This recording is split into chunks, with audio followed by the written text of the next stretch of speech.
Olá, seja muito bem-vindo a mais uma aula aqui do curso de Figma. Eu sou o David Art. Nessa aula vamos entender uma opção aqui dentro do nosso Figma, que são os constraints, né? São as restrições. E como isso pode ajudar você que está com algum errinho, criando um botão, criando um componente, fazendo a parte responsiva, né? Porque às vezes, por exemplo, você vai criar aqui algum site, né? Que nem esse próprio exemplo do site aqui do Figma, né? E aí você precisa ampliar alguma parte, enfim, a área do frame, né? Você fala, vou ampliar. Aí no que você começa a ampliar, começa a dar erro, começa a quebrar as coisas. Aqui no meu caso eu já fiz tudo, ó, nem tá quebrando. Mas, às vezes acontece, tipo, você tá mexendo e aí ele... agora eu peguei. Tá vendo? Aqui, olha como ele quebrou o meu logo. Perceba, ó. Vou aumentar a área do frame autor. Aumentar a área do frame autor. E aí, deixa eu fechar aqui o Warzone, né?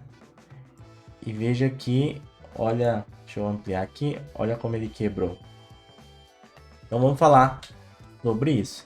Lembrar que se você está assistindo o vídeo no YouTube, deixa o like, se inscreva no canal, ative as notificações, seja membro do canal. Se você está assistindo na área de membros, dá aquela força também depois no canal, segue a gente. E participe do grupo do WhatsApp, né? Quem faz parte do curso tem grupo no WhatsApp, tem acesso a promoções, a eventos, né? Que a gente está vendo aqui, tanto online quanto presencial. Então, tem todos os benefícios, além de todas as aulas exclusivas, né? Que não tem no YouTube. Beleza? Tá o link aí na descrição. Bom, vamos entender então essa parte dos constraints. Você já viu que às vezes dá erro, né? Se a gente não determina as coisas. Antes, deixa eu explicar o que é constraints. Eu estava procurando aqui na documentação e eu achei esse artigo do Leonardo Peçanha, que inclusive ele é pós-graduando em UX na PUC. Deve ter sido meu colega de sala que eu nem conheço, né? Que foi tudo online. Mas valeu aí, Leonardo, que ele traduziu, então vou utilizar o conteúdo que ele já traduziu. Segundo a própria documentação do Figma, as constraints ou restrições ditam como os componentes respondem ao terem as suas proporções modificadas. Para setar os constraints é necessário um frame pi, essa informação é importante. Tem que ter um frame, e aí um elemento dentro desse frame, que seria um elemento filho, onde nele aparecerá as possibilidades das possíveis restrições. E aí as restrições de movimento é o seguinte, é direita, esquerda, centro, top e left. É top e bottom, na verdade. Então, esquerda, direita, cima, embaixo e centralizado. São essas as opções que nós temos nos constraints. Então, left top, right bottom, left right top bottom, center e escala, né? Scale, que mantém o tamanho e a posição do objeto conforme uma porcentagem das dimensões do frame. Vamos entender então na prática como que é isso daí. Então vamos entender como funciona essa parte de constraints. Ele precisa de um frame para funcionar. Nesse card, nós não temos um frame. Veja, nós temos grupos. Por isso que ao selecionar os objetos, não aparece nada aqui no canto direito. Vou selecionar o texto. Ó, não apareceu nada. Vou selecionar outro texto. Nada.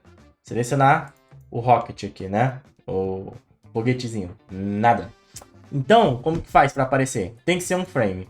Se eu clicar, por exemplo, nesse grupo e transformar em um frame, eu Ctrl Alt G, ao selecionar o objeto, agora aparecem as opções de constraint. Se eu criar um componente, também funciona. Então, eu vou criar um componente aqui, que um componente ele acaba criando, né? Um frame. Então, ó, criar um componente, aqui, por exemplo, até tirar aqui fora. Jogar fora aí. Então, veja, ó, o componente está fora do frame. Veja, o frame aqui 51. Ele está fora, mas mesmo assim, ele dá a possibilidade dos constraints para o meu foguetinho. Beleza? Ah, David, criei um auto layout, vai funcionar? Não, o auto layout ele tem um outro tipo de raciocínio, né? Ele funciona de outra maneira. Então, ele vai ter essas opções aqui do auto layout, que serão diferentes dessas restrições. Beleza? Bom, vou colocar aqui, bonitinho. Beleza. Agora, vamos ver como que a gente pode entender como funcionam esses constraints. Por padrão, quando você tem um elemento dentro do frame, ele vai pegar e vai fazer isso daqui, ó. Ele já vai dar a restrição à esquerda e topo. Ou seja, eu posso movimentar o frame como for, que ele vai manter essa relação. Beleza? Mas eu também posso selecionar, por exemplo, o objeto e deixar em outras direções, né? Então veja, eu mantive a direita e bottom. Eu seleciono o frame. Veja que eu estou selecionando o frame, não esse fundo, né? Por trás. Olha só, sumiu, né? Por que que sumiu? Porque ele está mantendo a posição à direita. Olha, ele está mantendo a posição à direita. Se eu selecionar o componente, que foi onde eu determinei, olha a distância que ele marca através dessa linha. Então, ele mantém esse posicionamento. E assim se faz com a esquerda, a direita, centralizado. Você que determina como que você quer, né? Pode ser tudo center. Então, center, por exemplo, ele vai manter... eu tô sempre selecionando aqui errado, né? Deixa eu tirar esse card aqui. Aí, bloquear. Olha, ele sempre vai manter centralizado de acordo com o frame. Com o tamanho do frame. Se eu colocar agora left, right e top, bottom, ele não vai deixar centralizado, né? No tamanho do frame, de acordo com a largura do frame. Ó. Ele já vai tratar de outra maneira. Ó, veja que ele está tratando já de outra maneira. Aqui o nosso objeto. Se eu deixar como escala e ampliar, veja que ele trata também de outra maneira. Ele aproveita a escala, né? Então eu estou aumentando, ó, e ele está seguindo a escala. Faça o teste aí quando você estiver utilizando o Figma, tá? Porque visualmente, trabalhando, mexendo, você vai perceber melhor como funcionam essas opções de constraint, beleza? E sabe aquele errinho que eu falei que acaba dando, né? Deixa eu soltar aqui, colocar como grupo e simular para você. Aquele errinho que deu ali no vetor, né? Quando eu mostrei lá da minha marca do site, veja. Olha o que acontece, ele sai distorcendo, né? Ele sai distorcendo o elemento que eu quero.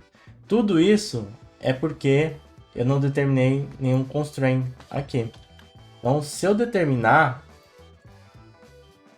por exemplo, constraints para esse elemento, veja, ao ampliar e diminuir o meu frame, não vai dar esse erro. Muitas vezes aquele erro é justamente essa parte do constraints que você não fez, não determinou. Vou puxar essa parte para cá, para exemplificar melhor para você. Então, já que eu utilizei ele como exemplo no início. Veja que ele está distorcendo o meu ícone. Então, seleciono aqui o meu ícone. Ele está dentro de um frame, obviamente, né? O frame autor.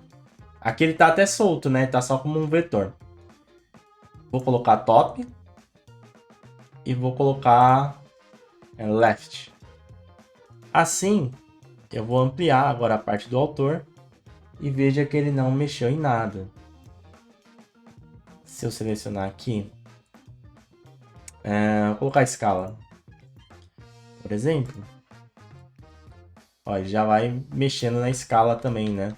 O tamanho. Então, se eu aumento para a direita, ele vai aumentar. Se eu seguro o Shift e aumento, mantendo a proporção, ele também vai aumentar. Enfim, você resolve esse problema assim. E é uma opção que a gente utiliza, bem útil, né? Quando você está lidando principalmente com os elementos de forma responsiva, né? Então você precisa lidar de forma responsiva com os elementos dentro da página. Aqui eu determinei, por exemplo, right e bottom. Então por isso que ele está pegando essa distância. Veja que ele não diminui a distância do bottom, ó. Sempre mantém. A da direita também, ó. Vamos voltar? Olha só. Então é assim que funciona essa opção dos constraints. Você restringe, né, o posicionamento de acordo com o frame. Precisa ter um frame para funcionar. E a partir disso, você consegue evitar esse errinho que acontece muito quando você está criando um layout. Acontece não só com ícones, mas com imagem também, muitas vezes, né? E que você não setou essa parte, não definiu. E também quando você está criando um responsivo, como eu disse, está criando um botão, um componente, um design system, um site mesmo, apenas com as dimensões diferentes. E você precisa restringir esse espaçamento, né? E esse deslocamento do elemento. Então, funciona assim essa parte de constraints. Se você tiver dúvidas, mande aí nos comentários aqui abaixo. Para terminar, a gente tem uma opção que eu estava esquecendo de falar, que é essa daqui, ó. Fix Position when scrolling, né? Enquanto scrolla, né? Enquanto você desce para baixo no seu componente. Então, se eu colocar aqui para dar play no protótipo, é que no caso ali tá pequeno, né? Ah, mas não, mas deu para mostrar, já deu para mostrar. Veja que ele mantém fixo, ó. Tá vendo? Ele mantém fixo o posicionamento do ícone. O restante dos elementos estão descendo, né? Mas ele se mantém fixo. E essa opção, ela serve apenas na parte do protótipo, tá bom? Apenas na parte do protótipo. Aqui na hora do layout não vai modificar, né?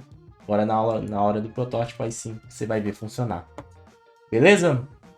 Bom, é isso. Essa parte dos constraints. Tem mais opções, né? Obviamente aqui no canto direito, mas muitas delas você já viu aqui nas aulas. Eu vou dar uma olhada aqui quais faltam. Se faltou algum específico também, você pode deixar no comentário aí na área de membros certinho para eu possa construir uma aula para você. E essa parte do constraint não muda, tá? No Figma, por enquanto eles não mudaram nada. Continua assim, independente de quando você estiver assistindo. Se você ainda não faz parte do curso, tem um link aqui na descrição. E de qualquer maneira, né, depois acessa o YouTube lá, dá aquela força, deixando o like, se inscrevendo no canal, ativando as notificações, sendo membro do canal também. Eu vou indo nessa, até a próxima aula, estuda aí Galuxo sempre. Um forte abraço, até mais, valeu, fui!